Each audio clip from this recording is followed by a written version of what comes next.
Hello and welcome to Hello Governor, the podcast. As always, I am Abdullah, and with me today is David Sakurai. Is that how you pronounce your last name, Sakurai? That's correct, Abdullah. Nice to meet you. Nice to meet you as well. I know that I got you on like real. It's going to be a real quick one because I know that you're busy, and what have you. So we're gonna speed run this. Okay, so first I'm first glad que- to connect with you. yeah, yeah. So first question is the obvious one. How did you get started? What made you want to get into acting? Well, that's not a quick one from from my part, but long story short, I'm originally from Denmark, Copenhagen, Denmark, where I was born. Danish mother, Japanese father, so Eurasian heritage. Um, and I grew up with a single mom who was an artist. I was exposed to the filmmaking, acting from a very early age, and I was just I drawn to it for some reason that I could not explain myself, but it was something that I from a very early age wanted to pursue or investigate and find out more about, but I was just not conscious about how to do it and how that path would be. But like I said, I grew up in Denmark, and my path would lead me to Japan, and that's where I slowly started moving into a film industry, and then eventually went back to Europe and worked there for a good number of years until I got the opportunity to move to LA, and that's been my base for the last it's over a decade now, and I still go back and forth between European projects and US projects and Asian projects. And since the world is still big, but it has become a lot smaller entertainment wise, right? Like we consume so many things from different cultures and whatnot, and that was definitely not the case when I was growing up. And it's been a huge thing for me to in when I started out to try and be a bridge builder, but it kind of fixed itself because now we can enjoy works from many different cultures than our own, and I think that's something very special, very unique in this day and age of ours. So yeah. And how did you get involved in the Ghost series? um I originally auditioned for the first one. Obviously, I was not right for that part, but they remembered me for the second installment, and I get invited to do the project. Um,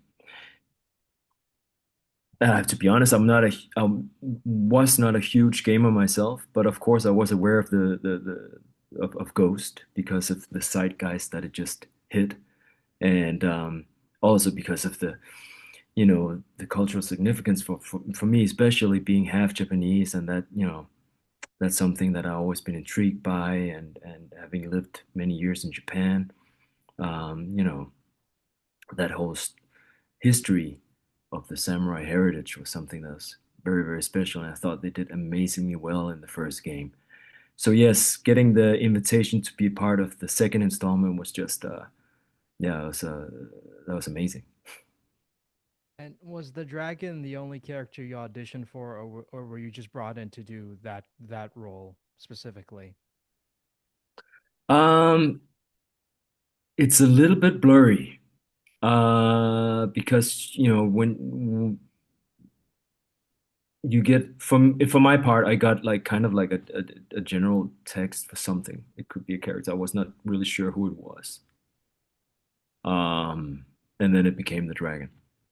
So it was a little bit mysterious, but that's how it is sometimes in these kind of IPs, whether it's like a big blockbusters or whatnot, Marvel or that kind of case, or in this case, Ghost of Tsushima.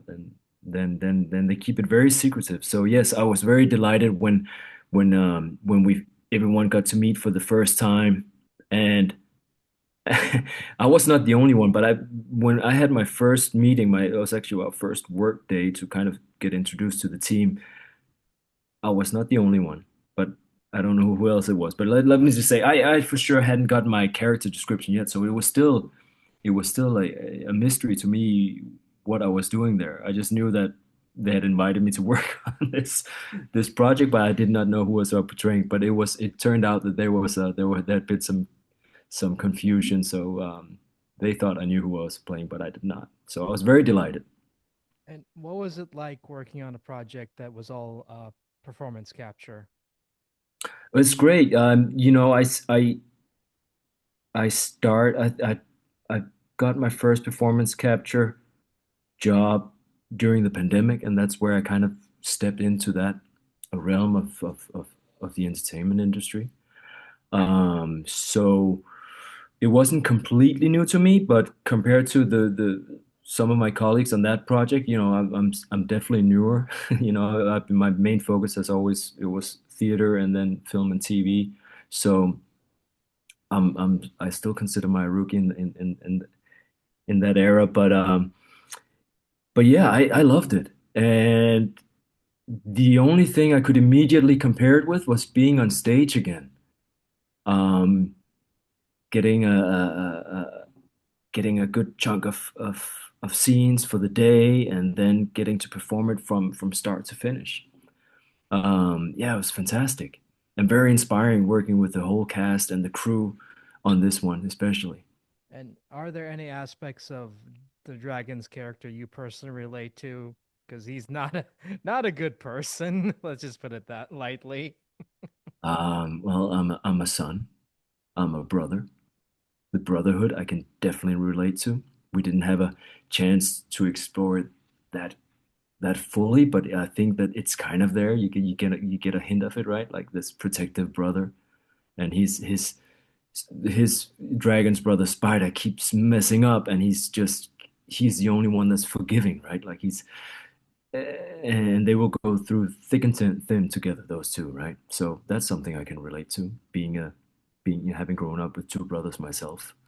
But that's it. You come in, you portray a bad guy, somebody with ill intentions, and you commit to it, and you find the parts that you can relate to that you can use, and then you take it from there. And what was it like working with Erika Ishii? Amazing. Erica is such a how can I best put? She's such a force of energy. And very inviting. Being the number one on the call sheet, it's just very inviting to everyone around her in the cast and crew, and you feel a sense of ease in her company, which is great.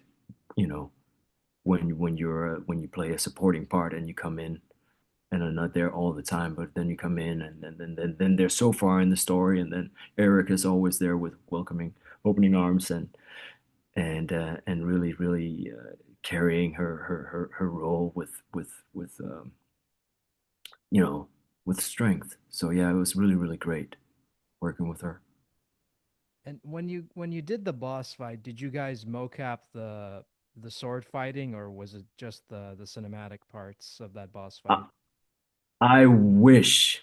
I wish because I have a long background in martial arts, and it's still something that that's very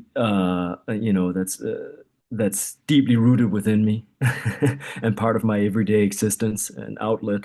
So I wish that we would have had the time and the opportunity to do that, but they had much more capable uh, talent to do that part. So yeah, it was more the beginning of the fight and the end of the fight that we got to do, and then of course the middle part. So the middle part with all the the what do you call it, the fight reactions, that was me, and that was some tough days. Tough is but some tough days in the studio trying to give it your all and giving the effect of that. And I've been lucky through the years to do a number of action related projects, so it's not foreign to me, and also coming from a martial arts background, fighting background, I done a lot of that before, so I just wanted to bring a lot of realism to that. So from what I heard, of friends who have played it, they really enjoy that part, and they can tell, oh, Dave, that hurt, that one hurt, you know. So I'm glad that resonates a little bit. And was it tough, like keeping a straight face while in the full mocap get up, or was it just like natural for you? No, for me, it's natural. Yeah, yeah. I mean, you certainly don't look the most intimidating in the gear. Yes, you probably know. You see pictures from behind the scenes and stuff like that. But no, not at all. I love this stuff, and you know, I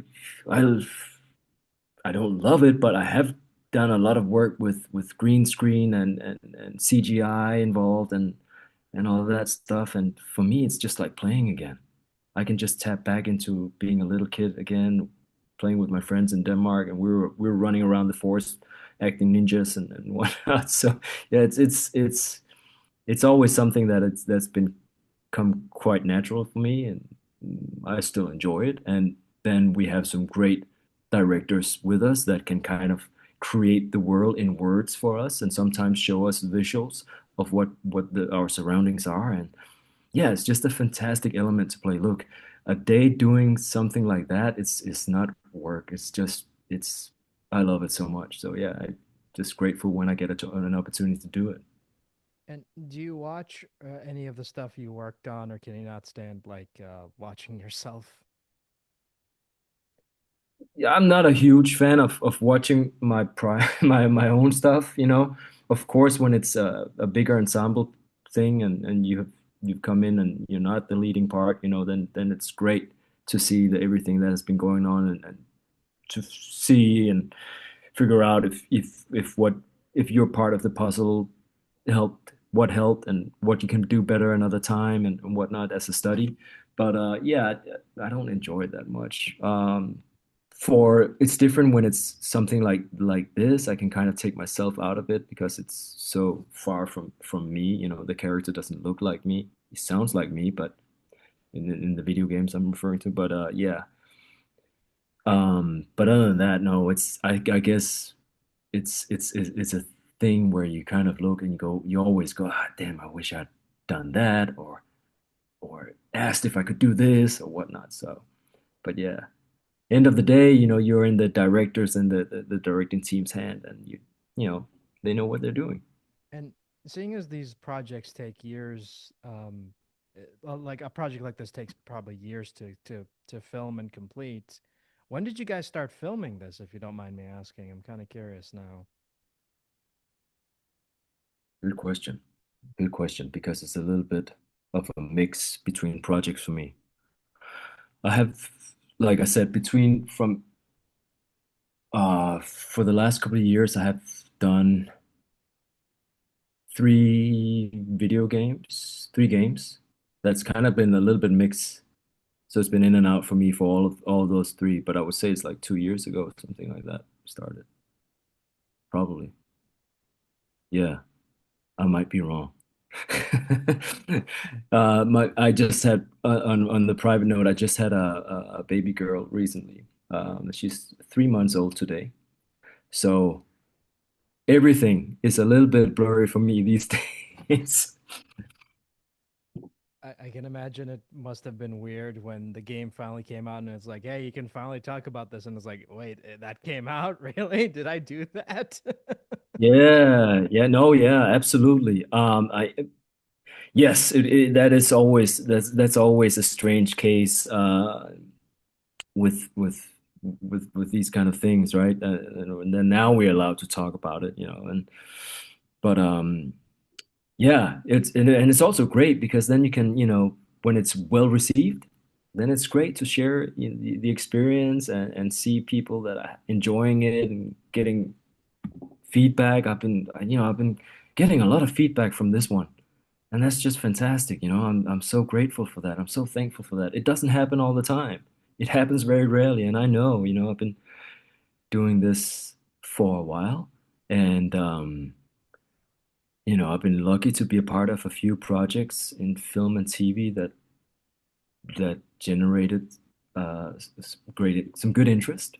And when you're part of that, it's just so fantastic. What was your reaction to seeing people get frustrated with your boss fight in game? Because that was real funny to me. Oh yeah, yeah. No, I only I only have one. Yeah, I haven't. I have only have one friend who I'm gonna mention his name if he listens to this. His name is Jakob E. Hinchey. He's from Denmark, and he has a podcast. He has several podcasts himself in Denmark, and he was kind to text me that I was pretty tough to get through. So I was really happy to hear that. That was some great feedback. Wouldn't have it any other way. And then you see videos of people playing it on insane difficulty with no damage, and it's like, how did you do that? Yeah, I don't know. Yeah, yeah, they're fantastic. Yeah, they're really great. They're really great. But I'm glad to to be able to have a boss fight. It's cool, you know. I mean, I think that's the best feeling as an actor. It's like, you can finally say, hey man, I was a boss in a video game, and that's like you can't take that feeling away from me. No, that's it. That's it. And it seems like, it seems like, it's still getting discovered out there. People are still, playing it right now for the first time and going through it and or coming back to it. So, I'm just so happy that it's been so well received and thankful to be a part of it. And what was it like working with Robert Wu, who plays your brother in the game? Like, what was that dynamic Oh, like? Robert was great. Yeah, he was great. He's such a, he's amazing. I love his portrayal of Snake. I had a hard time not laughing when we're doing scenes together because his portrayal was just amazing. I'm kind of like the straight guy in the, relationship there as brothers, and I don't express, I don't really emote anything. And he just, his character, you can just sense with a small body gesture or, the way he throw out one of a line in our dialogue. It's so fantastic. It's so fun. It's hard to keep a straight face. It's really, really good, Robert. Yeah, it was really good. Like I said, I was in great hands with a lot of coworkers who had been doing these kind of projects so much more than I have. So it was a great feeling. They only elevate your own game, so that's fantastic. Also, on a quick correction, Robert did not play Snake. He played Spider, so He wrong did not. character. That was Nelson who played Spider. Sorry, so Snakes. Yeah, sorry, yeah, yes. Robert played Spider and Nelson played S Snake. There we go. Different characters, different Yes. actors. Yes. But no, it's interesting because Robert, not to go into too many heavy spoilers, because but he has a whole arc, and it is very fascinating what he was able to do with that arc. And if you're familiar with his early work, he comes from like a very comedic background. So to see him play a character who is like comedic, but is still serious, it's interesting. Yeah. Yeah. Yeah, I'm glad that the story is people are really taking in the story and also the all the bad guys as well. It's you need a good bad guy, a good team of bad guy in this kind of story. Like so that's what makes it so great and so driven, right? You want her to take her revenge on everyone. Yeah, I mean it's a classic revenge story, and it reminds me a lot of those old samurai films, which again is the main inspiration for this. Exactly. It was of all the classics from from Kurosawa, Kobayashi, and to modern day samurais. We even have you can refer to Kill Bill. For younger audiences as well. It has all those elements. Such a beautiful world set in such a cool world, and then having that whole Eastern Western kind of theme. It's almost like the Wild Wild East. So it's really cool and something we haven't seen much in live action cinema. So, I'm curious whether it'll spark interest in exploring that kind of world live action because I think it would make a great series. I mean, you're starting to see it. I mean, you're starting to see more, samurais in TV series, but I don't think that, yeah, I don't think we've seen like a full-on samurai film in a couple years now. That's crazy. Yeah, but rumor has it that they're making a live action version of Ghost of Tsushima, right, at one point. So we'll see. We'll see, but I mean, I would love to see that genre come back, because it's been forever since we've gotten that genre, and that's kind of like an untapped market, as they say. Yes, I agree. I agree, and I'd love to throw my hat in for the live action version. If anyone listening have has any contacts out there, then yes, I'm ready. And speaking of like your live action work, you've also done like various projects over the years. Again, I mean, I wish we had more time to talk about this in detail, but because your resume is so impressive, but like it is. No, do you ever get burnt? Like, I want to ask, like, seeing as you've done so many projects over the years, or for a decade now, do you ever like how do you avoid burnout? Because you're working on these different projects constantly, and they're like Western projects, Eastern projects. Like, how do you avoid burnout as an actor? Well, you go where the work is, and sometimes there have been stretches, where this, like I said, I've been based in LA over a decade now, and I still go where the work is. So sometimes the work brings you back, from in my case, back to Europe, or to Asia, or South Africa, wherever they want to shoot what you're hired for. But you know, there was a long time. I've done this for over 20 years now, and there was a long time where I wasn't able to get any work, you know, and that which is the case for most actors. So of course, when any opportunity came, I've just been pursuing it relentlessly, and I'm lucky to have a partner and my wife who's also an actress, and so we this is what we love to do, and we've been supporting each other, whether it's going to Europe and shooting a show, or you know traveling to Japan together, shooting TV and whatnot. Um, but yeah, it's just, when you love doing it, it doesn't feel like work. So so for me, working on film, TV, games, working as an actor, getting to do that, getting to explore that art form, working with really, really talented creatives, it doesn't seem like work to me. I'm so happy to be doing it. Like I said, it's been a dream of mine since I was a little kid. And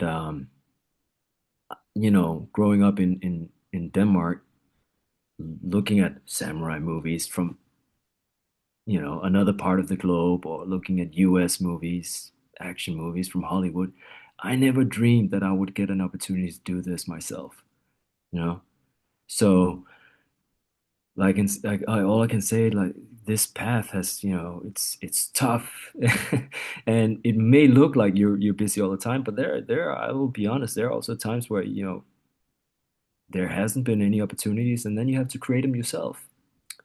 Um, so yeah, uh, I've been writing, producing together with my wife, and we've been doing stuff independently as well, and that has also opened some doors, and given me new skill sets for to use that. But yeah, whether whether you work in film, TV, and you seem like you're traveling all the time, I don't mind it. Like I said, I love doing it. So it's not tough at all. I've done a lot of tough work, and this is not tough. It's such a gift to do. I mean, and I was just about to ask, like, seeing as you've been around the world and you don't mind like going to Japan or Mhm. wherever to Mhm. shoot whatever. Mhm. I take it like you don't mind doing the whole bicoastal thing because you I from what I understand, your entire career has been bicoastal. Yeah, no, you have to. I mean, like when I initially moved to LA, and got, that was back then when we had to go, we actually went to to meet with the casting directors and go to their office for the audition, and I was sitting in the waiting hall and doing that. And eventually I was lucky to book a number of things, and they didn't film those productions. They're all Hollywood productions, but they didn't film them in LA. So I was, for a number of years when I just moved to LA, I was never there. I was in Vancouver filming, I was in South Africa, Cape Town filming, I was in Europe filming, I was in Asia filming on American production. So now it seems like, they're moving more and more things stateside. I mean, it would be great being a local in LA now to shoot more stuff locally there. But I'm speaking to you from Warsaw, Poland right now, where I'm filming a new Netflix series. So yeah, I'm on the road, and that's just how it is. It's kind of like you have your own little circus, and then you travel around. I gotta ask, seeing as you've been to most of the world by now, does your body ever get? Does it feel weird getting used to the different time zones? All the time, yes, all the time, and it doesn't get any better the more mature you get. So yeah, I have a couple of things that like I do all the time, and make sure that there's a gym. If there's no gym, I prepare myself. So and then I if it's right now it's really cold here in Poland. I'm lucky to live close to a gym, so I go there religiously when I can. But other than that, I have my Rocky gear with me, so I go out and I dare the cold and then go out for a run. And I have stuff like this with me. I see it so to do push-ups if I'm in a small place or if there's no time for anything. So I do that and I train my martial arts. And yeah, so that's the key for me is just staying active and just keep the body going, keep the mind sharp, and yeah, that helps a lot. And out of all the characters you've played over the years, which one would you say was the toughest? The toughest, the tough, um, the tough. That's okay. So the toughest, we mean the most enjoyable, right? I mean, maybe difficult, tough. I don't know, like or maybe Sure.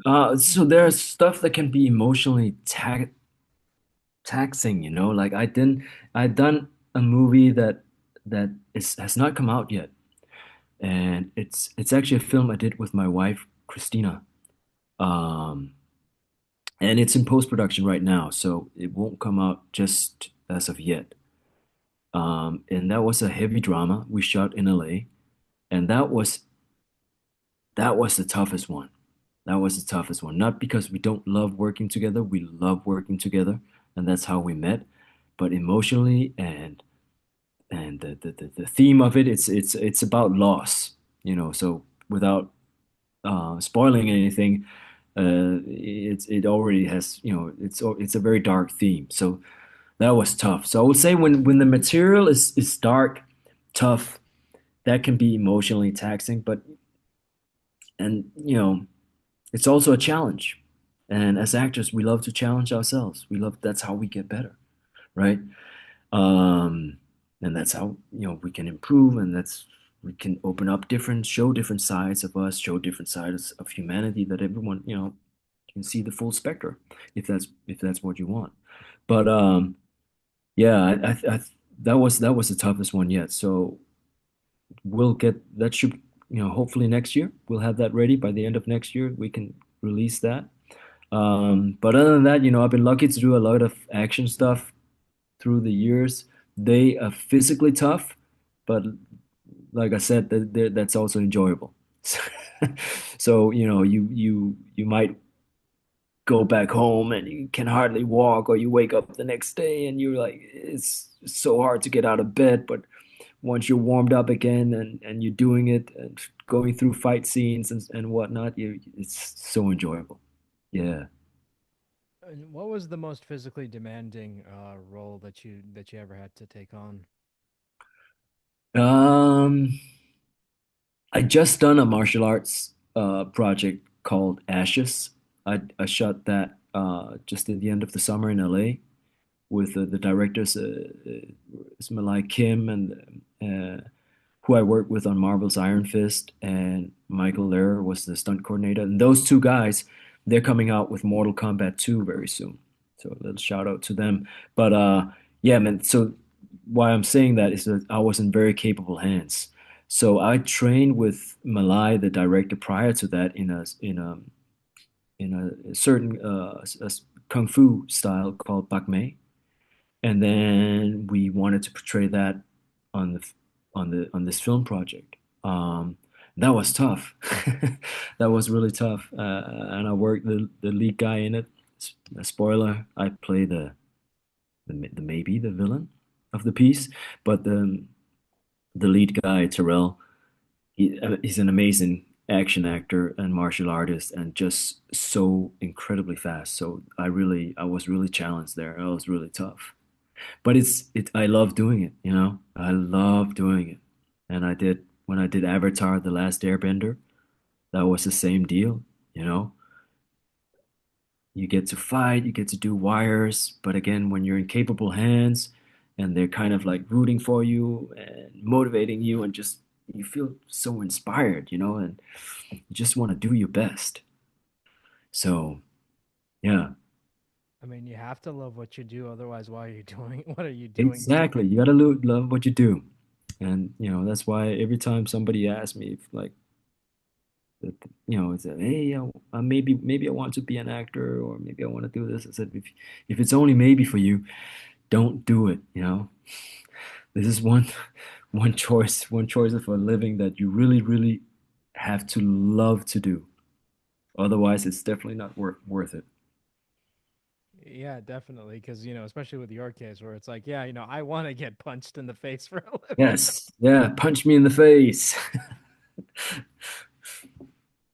But yeah, you have to, at the end of the day, you have to love to, that the sense of play has to still be with you, that, you want to play pretend, you want to be these things, you want to be the villain, you want to be the good guy, you want to be the whatever, you gotta love it, You gotta otherwise. enjoy the process because it is one just a process and you know, by the end of the day, you know, you have to go home smiling. You know, this is a kind of job where you get to pretend and get to, you know, at best, be a part of a creative process where you get to portray humanity, you get to portray fantasy, you get to portray a lot of different things that can create feelings in persons, and that's why I always gravitated towards this art form because for me, you know, we're all different, but for me, like that was what that you know that was my drive. That was this art form.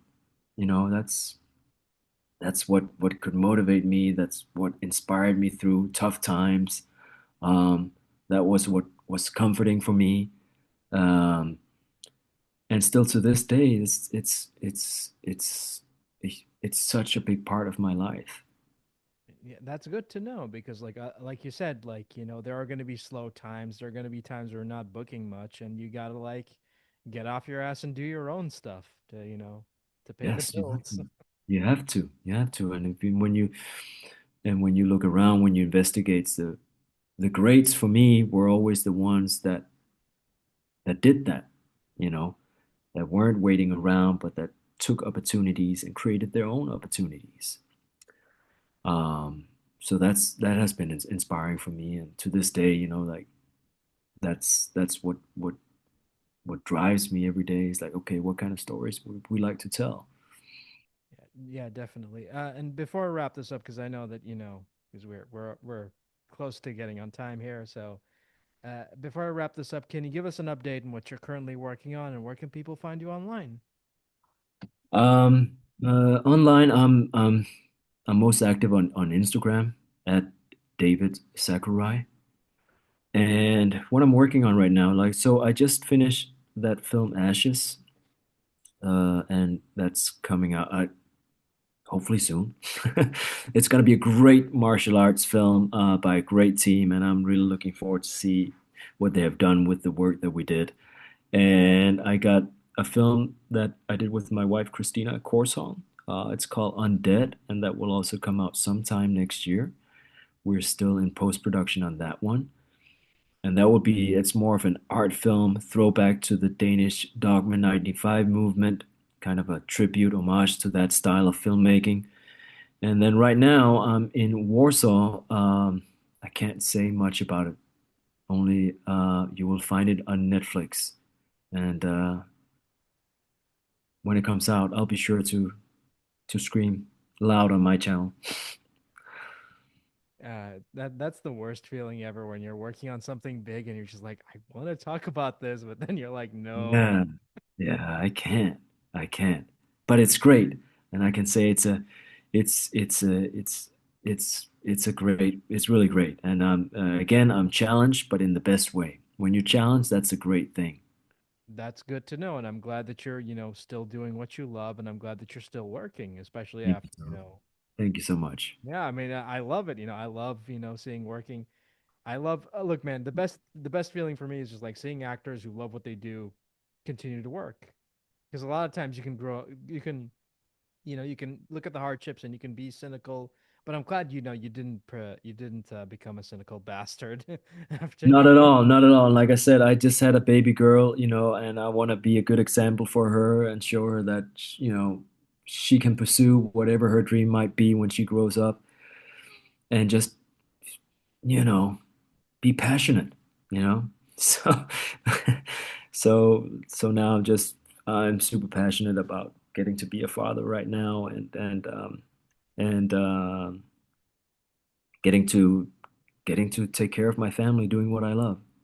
And so thank you so much for taking the time out to do this. I know this was a quick thing because I know that Thank you, Abdullah. I because appreciate I it. know that you're busy with the Mm. project, Look and good. It's thank you so much for even like considering talking to me. That's absolutely no, great. And congratulations on your endeavor with the podcast. yeah, It's thank amazing. I know you have some great guests on. you. Yeah, yeah. I really enjoyed listening to, I wasn't able to listen to all of them, but I will now. They're in my queue. So Which one did you listen to? If I I listened to the one with Diana Lee Inosanto. Oh, I love Diana. And I She's haven't had the opportunity to meet her yet, but um, I know we have mutual friends in LA, and she's also one that has been a huge inspiration for me through the years. It's certainly her father, but also her work as a martial artist, and then coming in, being in the film industry, the work in the film industry she's done, and her journey. So she's been a huge inspiration, and it was really great. It's a great episode with her. So if any of you listeners they haven't heard that one, I highly recommend that one as a podcast fan here. Thank you so much for listening to it. That was fun to record. She's such a bundle of joy. Oh, and I'm glad. I'm glad. All right. Thank you. Take care. And if you ever want to come back, you know where to find me. Thanks, my man. Appreciate it. All Have right. a Take great day.